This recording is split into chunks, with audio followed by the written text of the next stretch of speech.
요사이 의료 대란에 점해서 친지, 친구들하고 이렇게 이야기를 하면은 의사들이 돈을 많이 번다. 그래서 기분이 나쁘다는 식으로 말하는 사람들이 의외로 많습니다. 그들이 의사들로부터 많은 혜택을 받고 의사 덕분에 목숨을 건졌는데도 불구하고 의사들이 돈을 많이 버는 부분에 대해서는 좀 불만스럽게 이야기하는 사람들이 많아서 깜짝 놀랍니다. 심지어 그래서 특권층이라고 이야기하는 사람들도 있습니다. 요사이 부쩍 한국 의사들이 고소득이라는 이런 기사가 많이 나오고 있습니다. 예, 근데 지난 2월 뉴스 1은 30대 의사의 고액 연봉 논란이 불거진 가운데 실제 국내 의사의 평균 연봉은 2억 원대 중반으로 세계에서 가장 높은 수준인 것으로 나타났다고 보도를 했습니다. 이 기사는 문제는 이런 고액 연봉에도 불구하고 지방의 경우 의사를 구하지 못하여 인건비가 수억 원대로 치솟고 있고 소위 돈 되는 진료 과목으로 의사들이 쏠리면서 필수 의료 의사 부족 현상이 심화되고 있다는 지적이 제기된다고 했습니다. 이 기사에 인용된 보건복지부 자료에 따르면 2020년 기준 국내 종합병원 봉직의사, 월급의사죠. 봉직의사의 연평균 임금 소득은 19만 5,463달러, 한화로 약 2억 6천만 원이었습니다. OECD 경제협력개발기구 회원국 봉직의 평균 임금 소득 10만 8,482달러보다 8만 6,981달러가 많았습니다. 한국 의사의 평균 연봉은 OECD 회원국 중 가장 높았고 평균과 비교해도 1.8배에 달한 것으로 나타났다고 이 기사가 설명을 했습니다. 특히 우리나라보다 1인당 국민소득이 높은 네덜란드나 독일보다도 한국 의사의 연봉이 높다는 점을 강조를 했습니다.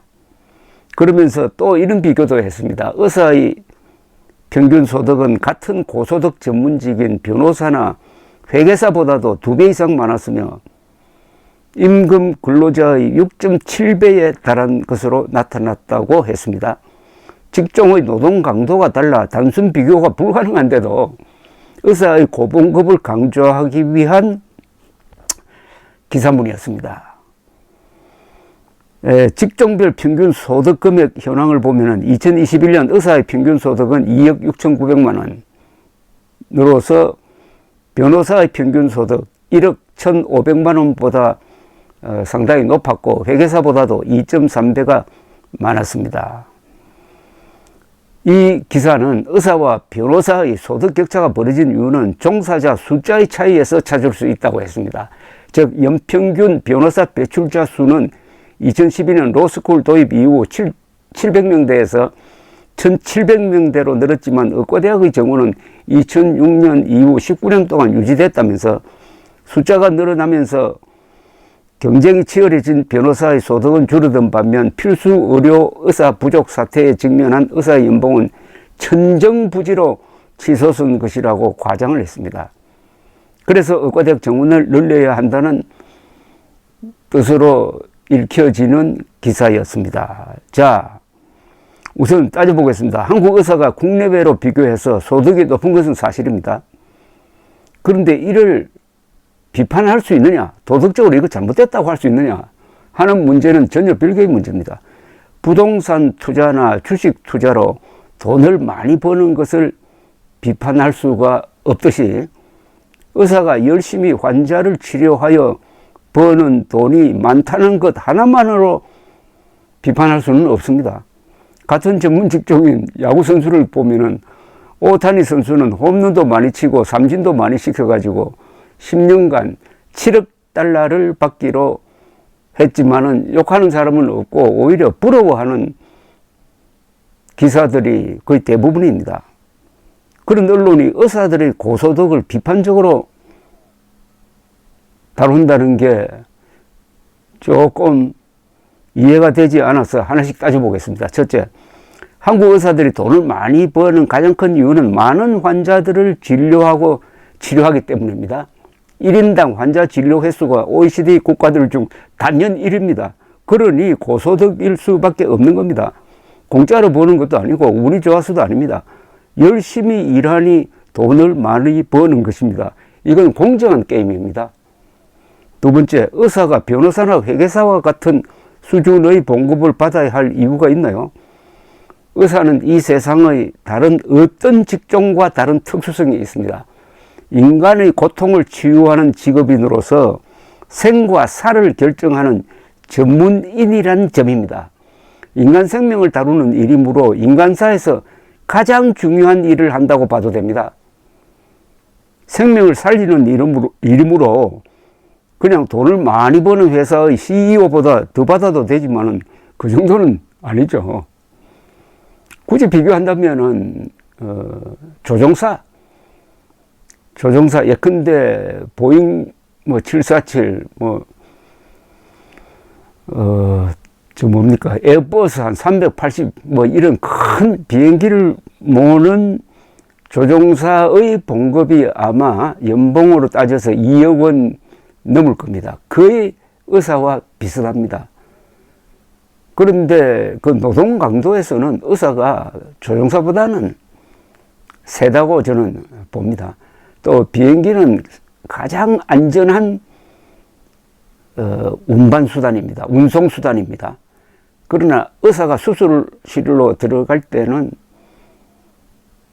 그 생과 사의 위험도가 여객기 조종실에 있는 것보다는 더 강하다고 봐야 되는 거 아닐까요?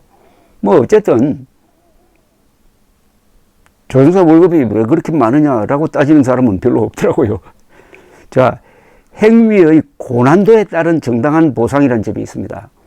수술이나 시술은 생명과 직결되고 가장 집중도가 필요한 행위입니다.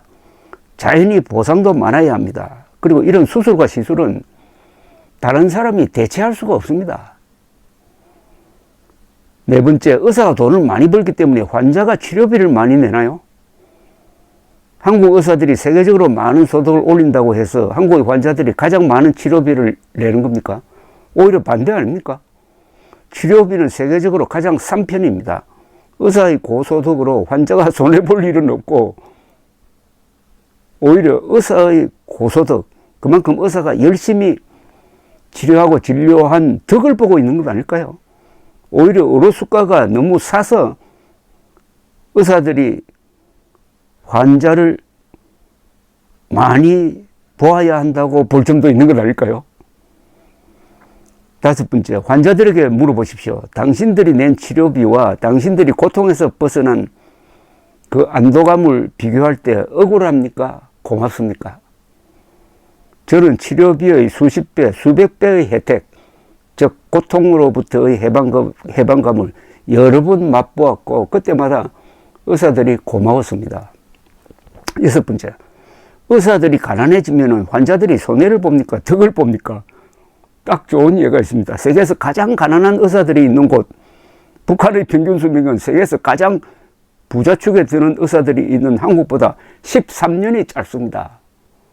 의사들이 이렇게 돈을 많이 벌었으므로 한국이 세계에서 가장 오래 사는 최장수국이 되었다고 봐도 되는 것 아닙니까?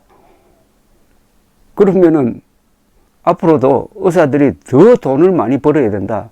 그러면 한국인들의 평균 수명도 그만큼 길어진다. 이렇게 보는 게 맞지 않을까 하는 생각이 듭니다. 어떤 직업군이 돈을 많이 번다고 질투하는 국민들이 많아져가지고 정권이 그 직업군 소속원들에게 제약을 가해가지고 돈을 적게 벌도록 하면은 국민들은 통쾌해 할 수 있을지는 모르지만은 문제는 그 다음입니다. 감사합니다.